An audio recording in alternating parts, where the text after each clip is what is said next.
Welcome back to Charlie Goes to Vegas. Assuming you have watched the other episode, if not, welcome for the first time. Charlie Goes to Vegas is the minimalist guide to the most excessive city in the world. For most of my life, I've been a minimalist, which is really just a self-effacing way of saying, well, not self-effacing, a self-saving way of saying poor. I've never had a whole lot of money, so I have grown over the years to resent extravagant things and luxurious purchases. You may ask yourself, and rightfully so, why do you live in Las Vegas? Well, it was not my choice. I kind of moved here out of financial and pandemic necessity. Los Angeles fell completely apart in the pandemic. We know what happened. So Vegas was the next best thing.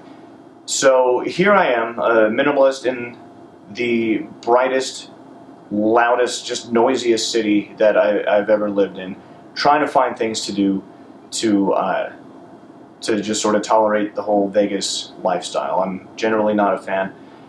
I'll give you an example of my inherent minimalism. This happened recently. A friend of mine asked me, what is my favorite kind of massage chair? And that took me a minute to even understand the question. What is my favorite kind of massage chair? A massage chair is a non-living piece of furniture that provides the sensation of physical touch. I don't have a favorite kind of those. It's a miracle as far as I'm concerned. I don't have a favorite kind of orgasm for the same reason. It's all good. It's all good. Nobody should be that picky. Nobody should feel like they deserve to be that picky. So it has been tough finding tolerable things to do in Las Vegas, but the Pinball Hall of Fame, about the most non-Vegas thing I could think of, that was awesome from start to finish. I don't know if you know this about me, but pinball is one of my favorite things in the whole world. It's about the only thing that I have found to do in life that legitimately relaxes me, apart from the obvious things. You know, you can't do that in public, and they don't have museums for it. So I went to the Pinball Hall of Fame this week, and it was awesome. First of all, there was no cover, which is definitely worth mentioning in Las Vegas. I think certain bathroom stalls have cover charges if you're lucky enough to be on the list. So it was great to go to a place in Vegas with no cover. I walked in, I started looking at the machines, and god damn it, there were a lot of them. More pinball machines than I've ever seen in one place at one time. They had two different Elvira machines, and any opportunity they had for Freudian symbolism with Elvira and two gigantic pinballs, they took every chance. They didn't miss one opportunity. My hat goes off to you guys. They had some of my favorite machines of all time. They had the Deadpool machine, very big fan of that one. They had AC/DC, which in addition to being a fan of the music, I like that you get to shoot the steel ball bearing out of a cannon at one point. The potential for broken glass was amazing. It never happens, but you still watch and you still play anyway, hoping that it might happen, like NASCAR. Now, they did not have the machines rigged. I was expecting kind of a one charge for all you can play kind of situation. As it turned out, the machines were not set up. It was still just pay for one game at a time, which did add up after a while because some machines are $1 a game. But I know that sounds expensive, but if a pinball machine costs $1 a game, it's very likely that it's worth $1 a game because it's that much fun. It is expensive because it's worth it. You can think of it like a divorce, if that helps. It is expensive because it's worth it, in most cases. They had an Avengers pinball machine that I was not a huge fan of. I played it a couple times anyway, because the first time I thought maybe it's me.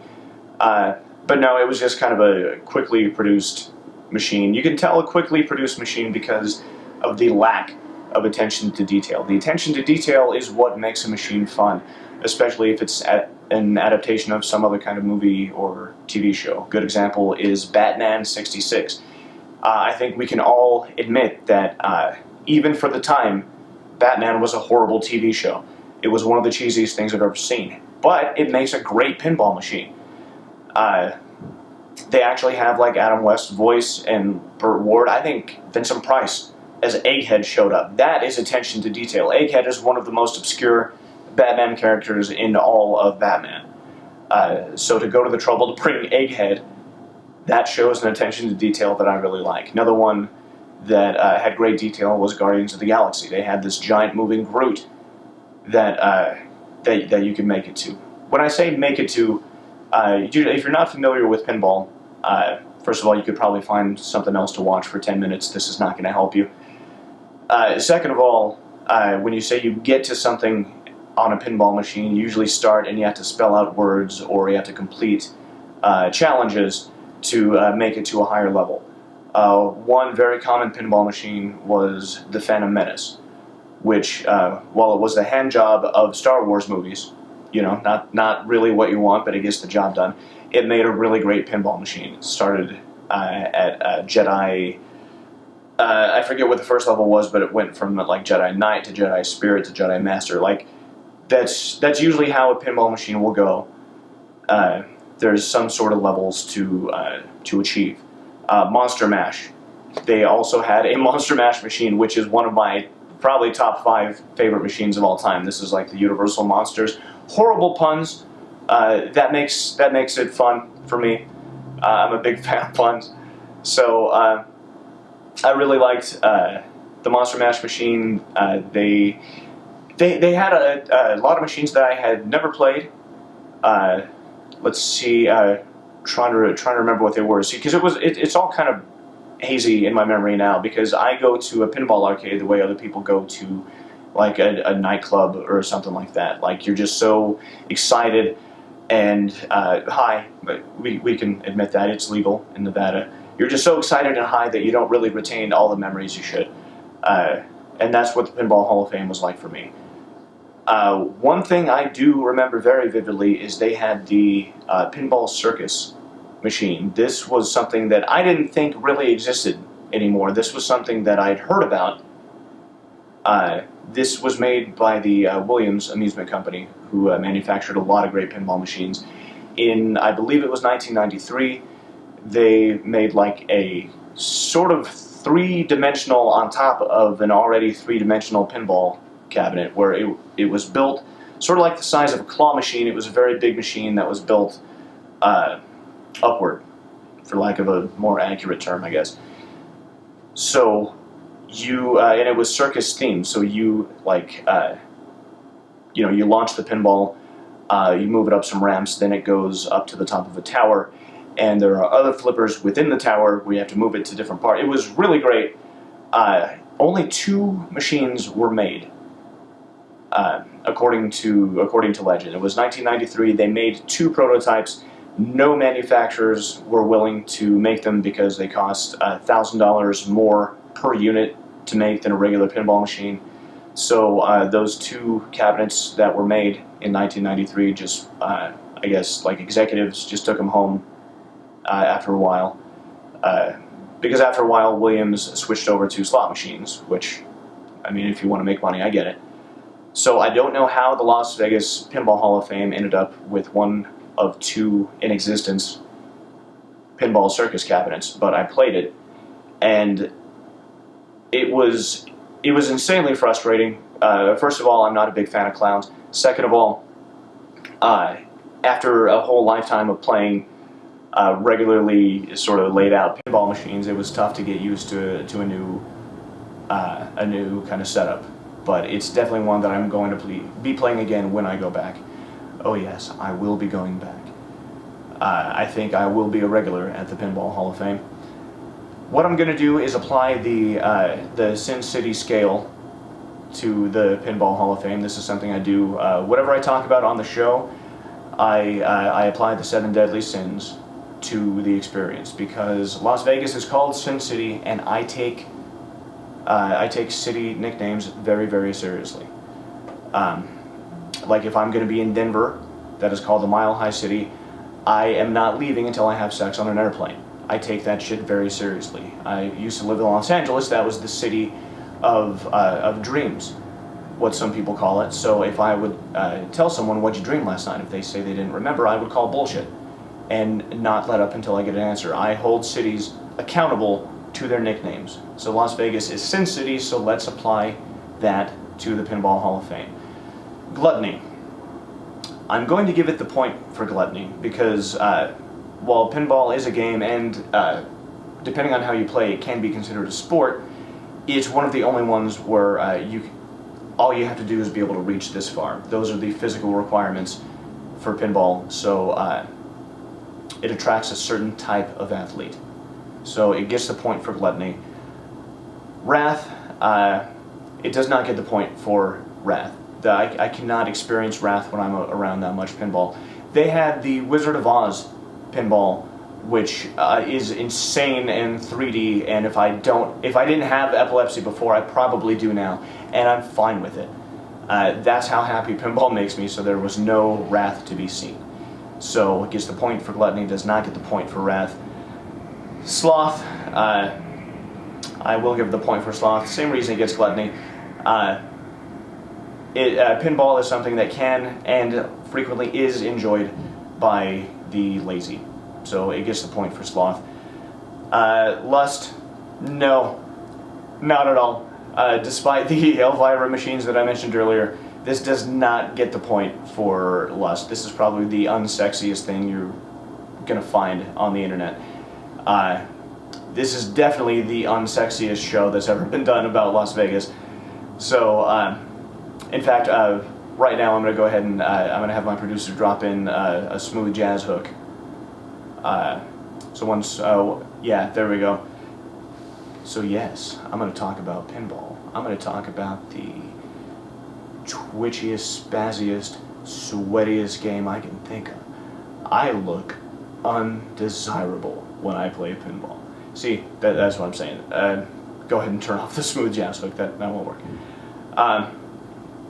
So it does not get the point for lust. My next episode, I will try to come up with something a little sexier than the Pinball Hall of Fame. I'm probably drying up every vagina on the internet right now, and I apologize. So, gluttony gets it. Wrath doesn't get it. Sloth gets it. Lust does not get it. What else do we got? Envy gets the point, and I'll tell you why. I started doing stand-up comedy in Colorado about 10 years ago, and for the first few years, I hung out a lot with John Brown, Ben Verbeek, Casey Dean Fraze. They're the comedians. We called ourselves the Thompson Boys because it looked good on a t-shirt, I guess. But pinball is one thing that we always found in a new city when we would perform comedy. We would try to find pinball, pizza, and pot. That made it easy to remember. So while everybody else on the internet is probably passing on this episode in search of something a little more sexy, I know that just by going, I have the envy of those three dudes. And that is enough for me. So I know, I mean, I'm sort of putting the needs of the few ahead of the needs of the many, and I apologize, but it gets the point for envy just for those three dudes. And I feel smug about it, and I'm not going to apologize for it. So it gets the point for envy. There are two more. What else do we got? Greed. I mean, it's hard to do anything in Las Vegas without greed. So I'm not giving it the point for greed. I'm still very pleased at there not being a cover charge. Maybe it's just because this is Vegas and that happens all the time, but it made enough of an impression on me to where you guys are not greedy. $20 for a t-shirt, okay, but they didn't charge a cover. So they are not being greedy. It does not get the point for greed. There is one more. I'm trying to remember my Morgan Freeman movies. Gluttony gets the point. Wrath did not get the point. Sloth gets the point. Lust does not get the point. Envy gets the point. Greed does not get the point. There is one more that I'm thinking of. I don't want to just sit here, look off to this way, and make you guys look at me try to slam my pot-addled brain against the wall to try to remember something. So far, that's only 6 deadly sins. See, I know there's something. Let's see, in the order of that movie, first was gluttony, and then let's see, then I believe greed was second, and then I don't know. Well, okay. You can find me on social media and tell me, because I know there's one that I'm forgetting, and I just don't think that that it's going to happen today. I'm just going to have to move on. So,